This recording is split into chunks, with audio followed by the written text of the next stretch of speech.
За сайн байцгаана уу? За ер нь түгээмэл ажиглагдсан алдаанууд дээр тайлбар өгье. За бид нар ингээд нэгжийн тохиргоо миллиметр болгоогүй инч бэж яхад нь тий блок оруулаад ирсэн бас бэж идэг. Дараа нь тэгээд маш олон блок оруулж ирээд ажилласан байж байгаад тэрийг одоо миллиметр рүү шилжүүлэх бас шаардлага гарч ирнэ. Бүгдийг нь одоо дахиж нэгжээс сольж аваад шилжүүлээд дахиж оруулж ирэх энэ шаардлага гарч ирэх гэдэг. Тэгэхээр энэ тохиолдолд одоо бид нар бас скейлийг өөрчлөх шаардлага гарч ирж байна. За тэгэхээр одоо ямар хөдөл хийх вэ гэдэг талаар ярилцъя. За бүгд ямар ч DC гэдэг тийм ээ. За нэг юм цонх оруулаад ирсэн маа гэж боддог тийм. За энэ зохины хэмжээ хэдүүл үзье. За одоо ерөнхийдөө эн чинь инчээр орж ирсэн байгаа гэхэлэр тий. За 36 инч орж ирж байгаа юм шүү дээ тий. За энэ тэгвэл миллиметр болохоор энэ чинь инчээс миллиметр рүү шилжих хэрэгтэй шүү дээ тий. За тэгвэл хэдүүлээ энэ дэр одоо зөндөө олон обжектууд оруулаад ирсэн тохиолдол тий. Одоо энийг яаж өөрчлөх вэ гэдгийг харъя. За тэхийн тулд DVG файлынхаа unit-ийг өөрчлөх юм гэж одоо unit-ийг тийм. За энэ дээр биднэрт drawing unit гарч ирж байгаа. За эхнийх нь бол 1 гэхлээр inch гэж юм тийм. За хэдүүлээ яг миллиметрлөө шилжүүлэх учраас энэ 3 гэж бичиж өгч болно. За 3. За дараах тэгэхээр дараа нь одоо scientific юм уу decimeter зурх уу гэж ер нь бол decimeter нэгж бодох юм жаа тий. За 2 гэдэг өгч юм. За үүний дараа за таслаас хойш хоорон тий. За энэ дээр 1 гэдэг өгч тий. 1. За одоо энэ орж ирэх бусад объектууд чинь энэ нэгжээ дагах уул гэж байна тий. За тэгэхээр хэдүүл энэ дэр за тэгнэ гэд yes тарч. За тэгэхээр нөгөө нэгжийн тохиргоо unit-ээ дуутахаар тэнд инч хийжсэн. Тэгээ тэрийг миллиметр рүү шилжүүлэх адилхан гэж байна. За тэгээ. За одоо тэгэхээр энэ одоогийн scale object те одоогийн обжектоо те scale object одоо энд байгаа обжект байгаа тийм ээ. Энэ unit руугаа одоо хувирах уу гэж байна. За тэгнэ гэдэг. Өгчтэй. За ингээ ер нь нэлээ тийм цаасан дээрх миллиметр байх юм уу гэж. За окей гэж. За одоо тэгсэн чинь нэг цонх маань хайчих. За энэ одоо ерөнхийдөө миллиметр хуваарлуу шилжчихсэн байх хэвээр. За хэдүүлээ энэ дээр хэмжиж үзье. D гэдэг ингээ хэмжиж үзье. За эндээс энэ хүртэл хэмжиж үзэхээр одоо 914 болцсон байгаа. Тэгэхээр өөр хэлбэл сая тийм 36 инч байсан шүү дээ. Тэгэхээр хэдүүлээ яг нэг бодож үзье л да. За калькулятор гэдэг нь дуудчих. За 25.4 чинь 1 инч гэдэг тэнцүү дээ. Тэгэхээр энийг өөрчлөх нь 36 гэхээр чинь 914 бааз. Одоо яг манай энэ хэмжээ чинь эндээс шинэ хэмжээ чинь 914.4 болсон ба шүү дээ. За ингэж одоо шилжүүлж болно. За тэгэхээр бас нэгжийн тохиргоо хийхгүй бас ийм алдаа хүмүүс бас гарч ирж илээ. За бид нийтлэг байдлаар хэлж өгөхийг гарч ирж илээ. За бас дахиад бас нэг ажиглагдсан алдаа юу байсан бэ гэхээр ингээд исэн л да. Тийм ингээд нэг орж ирсэн цэгүүд тий одоо поинтууд өөрөлдөл нэг поинтууд зурсан байгаа шүү дээ. За ингээд поинтын хэлбэр хэмжээн дээр бас өөрчлөлт оруулах шаардлага гарч ирсэн. За тэгэхээр энэ point гэдэг энэ дээр за энэнийг одоо ингээд өөрчлөөд окей гэдэг ингээд өгөхөр эдгээр нь бас маш том хэмжээтэй ч юм харагдсан тий. Нэг тийм алдаа харагдсан. Одоо томорцсон ч юм уу тий. Тийм харагдсан шүү дээ. За тэгэхээр энэгээр сайзыг өөрчилж өгч болно. За тэр нэгч гэдэг юм уу? Одоо тэгэхээр нөгөө хитрхи томорч гарч ирээд та нарын зурсан зурган дээр ч харагдсан шүү дээ. Тийм. Тэгэхээр нэг за одоо хэдүүлээ дахиад point type энэ дээр scale нь 10 ч хүн болоод үзье л та. Тэгэхээр ингээд нөгөө зуржсэн юмтэй ч харьцангуйгаар бас том жижиг харагдах, томрох жижигрэхтэй байдал бас харагдаад байгаа гэдгийг анхаараарай. За өөр бас нэг тойрог байжснаа. Тойрог нэг олон үзэгт болсон бас алдаа харагдадсан тий. За тэр юу нь бол яадаг вэ гэхээр энэ дэр нөгөө viewer гэдэг энэ хараа. Viewer гэдэг энэ дэр хараа. Энэ олон үзэгтийг тойрог руу шилжүүлж харах гэдэг юм байгаа даа. Нөгөө smoothness буюу нөгөө юм наривчлалыг ихсгэхтэй. За энэ дэр smooth өөрчлөн. За ер нь бол 1-ээс 20,000 хооронд байх боломжтой гэж байна. Энэ ер нь их байх тусмаа сайн гэсэн. Илүү наривчлалтай 5,000 ч гэдэг юм. Ингээ өөрчлөлт өгчих хэрэгтэй шүү. За өөр ажиглагцсан алдаа. Тийм нөгөө малтлайн зурж исэн чинь ийм алдаа гарч иржсэн тий. Тэрийг би бас мэдгүй. Одоо тийм алдаад ерөөс нь тулгарч байгаагүй учраас бас гайхадсан. За энэ хараа малтлайн стайл үүсгээд ингээд зурж байгаа.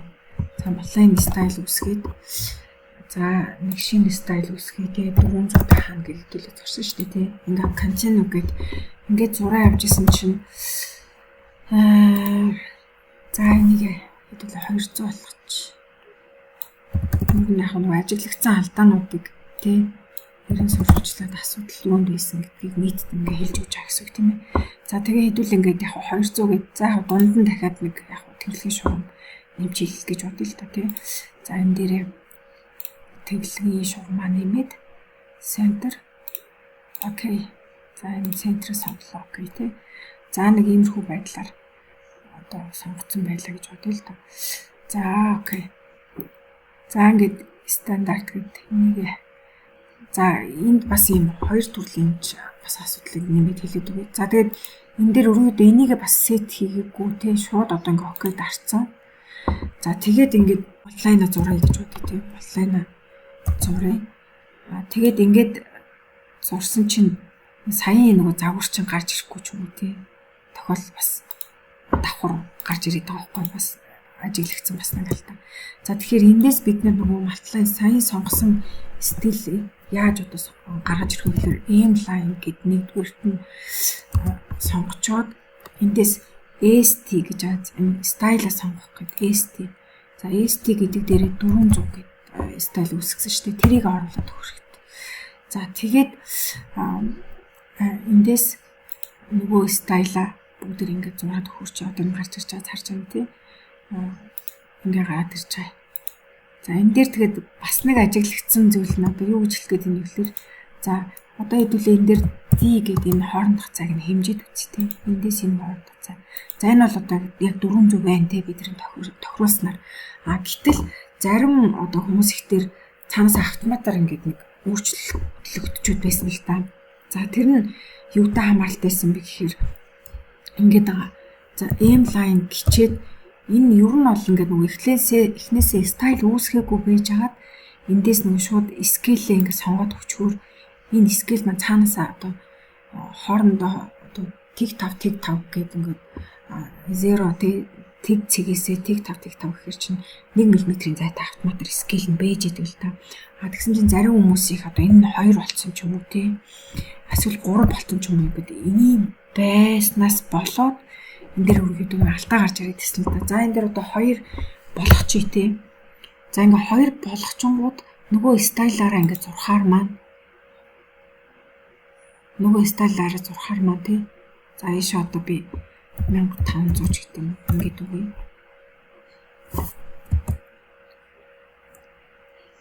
За тэгэхээр энэ дээр нөгөө энэ алдаа гарч ирсэн байхгүй. D гэдэг тий. Эндээс энэ хүртэлх цаг хэмжээ энэ ингээд энэ 800 болчиход байгаа тий. Өөрөөр хэлбэл нөгөө энэ хэмжээ 2 дахин ихсчээд байгаа гэсэн үг байхгүй. За тэгээд ингээд ихсчихээр одоо энд бол ингээд 400 гэжсэн шүү дээ тий. Ингээд ихсчихэр чинь нөгөө стайла ашиглахаар явж хэрэггүй. Нэг чи стайл маань нөгөө 2 дахин томорч гарч ирээд байгаа байхгүй. Тэгэхээр ер нь бол тэндээстэй энийг яаж шийдэх вэ гэхээр ийм лайн аваад scale авчаад эндээс энэ одоо ийм лайн scale энд байгаа scale ямар нэгэн хэмжээ байхгүй тий. Ер нь бол яг нэг байхаараар тохируулаад өгчхөөр одоо хэдүүл ингэж зурхаар яг үнцэн хэмжээгээр одоо гарч ирээд байгаа гэсэн үг тий. За одоо хэдүүлээ харъя тий. Ийм. За тэгэд ер нь бол яг уу эндээс нөгөө эхнээсээ яг ямар нэгэн өөрчлөлт оруулаагүй тохиолдолд бол энэ чинь ингээд яг л өгцөн стайл маань зурагдаад яваад байгаа байхгүй. Тэгэхээр энэ дээр яг scale дээрээ бас тэг хэмжээ өгцөн тохиолдолд ингээ өөрчлөгдөж гарч ирээд асуудал үүсэж байгаа гэдгийг ажиглаж авлаа.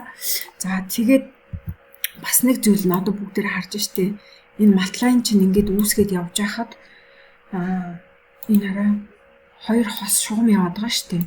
Тэгэхээр энэ 2 хос шугамыг ерөнхийдөө нөгөө яг палан зураг дээр чинь яг гол тэнхлэг буюу энэ 0 цэгээс хэмжээг энэ төр тооцож өгдөг байхгүй.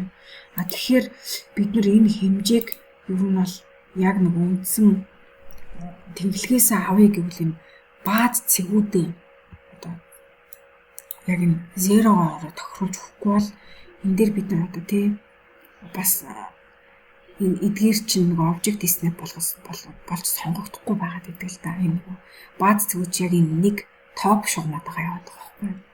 За тэгэхээр энэ дээр бид нар яаж өөрчлөх вэ гэхээр маллайн гэж сонгоод тэгээд энэ J гэдгийг сонгодог л доо. Тэгээд эндээс 0 авчих хэрэгтэй. Тэгээд ингээд зурхаар одоо хэдүүл ажиллаж харъя тий. Ингээд зурхаар энэ дээр бид нар одоо энэ хараа энэ хоёрын ялгаа харж чинь тий. Нэг нэм топ шугамж гарч ирдэг. Түүнээс гадна бас ингээд маллайн зураад 100 гар тал тийш нэг эхлээ явуучих юм бол нөгөө ерөнхийдөө энэ одоо маллайн авчаад тийм ээ энийг J гэж аваад энийг одоо нөгөө топ гэдгээр авсан байсан ч гэсэн одоо ингээд 100 гар тал тийш нэг зураг явуучих нөгөө гадна талынх нь одоо юу болчиход байгаа бааз болчиход байгаа харж байна тий. Тэгэхээр нөгөө энэ X утга чинь 100 гар тал тийшээс хөрөг байдагтай л холбоотой юм байгаа даа тий. За тэгэхээр маллайн дээр ерөнхийдөө ажиглагдаг юм нэг асуудлуудыг энэ дээр ярьж өглөө тийм ээ. За өөр одоо ажигласан алдаа гэхээр тий бас нөгөө энэ дээр нөгөө options дээр бид нөгөө ингэдэг зарим тохиолдолд нөгөө shift дараад тий shift дараад үйлдэлийг одоо обжектуудыг одоо жишээ нь одоо энд обжектууд ингээд тий ингээд зүгээр нэг shift дарахгүйгээр ингээд шууд ингээд идэвхжээд ингээд яваад одоо бэж болж байгаа тий сонголтуудыг. Гэтэл зарим тохиолдолд бас зарим хүмүүстэй энэ зэрэг сонгогдохгүй байх гэдэг асуудал яриадсэн. За тэгэхээр тэр нөгөө ихлэ нөгөө заавал нөгөө shift-тэй хамт дарна гэдэг нэг тохиргоо ороод ирсэн байдгийг. За тэр нь хаана гэдэг вэ гэхээр за энэ selection гэдэг дээр одоо сонголтын хэсгүүд байгаад байгаа. За энэ дээр нөгөө хараа use shift to add selection гэж энэ идэвхтэй байгаад хаа нөгөө заавал shift-ийг ашиглаж одоо тий дараагийн сонголтыг хийх хэрэгтэй болж байгаа байхгүй. За энийг бас та хэд минь хараарай. Бас нэг асуудал гэхлээр нөгөө энэ курсор тийм ээ курсор сонгоод обжектыг сонгодог хэсэг дээр маань курсор маань хэтэрхий одоо урт болцсон байна. Нөгөө нэг том болцсон байна. Тэгээд дээрс энэ чинь нөгөө хоёр газраас курсор чинь сонголт хийгдээд бас толгой эргүүлээд идэг. За тэгэхээр яг энэ нөгөө selection дээрээсээ pick box size гэж тийм энийг бас нөгөө энэ хэсэгт андуураад идэг байхгүй. Drafting гэдэг энтэй тий aperture гэдэг энэ хэсэгт бас андуураад идэг шүү. Тэгэхээр энийг бас анхаарад selection гэдгээс энэ pick хэсэг дээрээс тийм өөрчлөлт оруулаад за мөн одоо нэг display хэсэг дээр наа курсор энэ хэрэг ингээд тулгачих юм бол ингээд одоо хэдүүл харъя тийм ээ play гэж аваад play энэ нар ийм урт болчиход байгаа байхгүй харж байна. Тэгээд энэ дотор талынх нь сонгодог хэсэг нь ийм том дөрвөлж харагдаад байгаа зү. Тэгэхээр одоо энийг л яаж өөрчлөх вэ гэхээр саяын хэсэг дээр одоо дисплей хэсгээс нь курсор сайзгаа тий өөр хэсэг дээр л харагдаад байна л да. Тэгээ толгойг үлээ тий. За энэ selection хэсгээс энийг ингээд жижигхэн болгоод тий өөр тохиромжтой бүр жижигхэн болохоос юм сонгохгүй төвхтэй тий. За иймэрхүү байдлаар ингээд тохируулаад окей болгож өгөөрэй за. Окей. За нэг иймэрхүү түгээмэл асуудлууд харагдаад байсан. За одоохондоо миний ажигласан хүмүүс дэртэй ажиглагдсан халтаанууд бол иймэрхүү зүйлүүд байсан. Та манай дээр бас хараад өгөөрэй.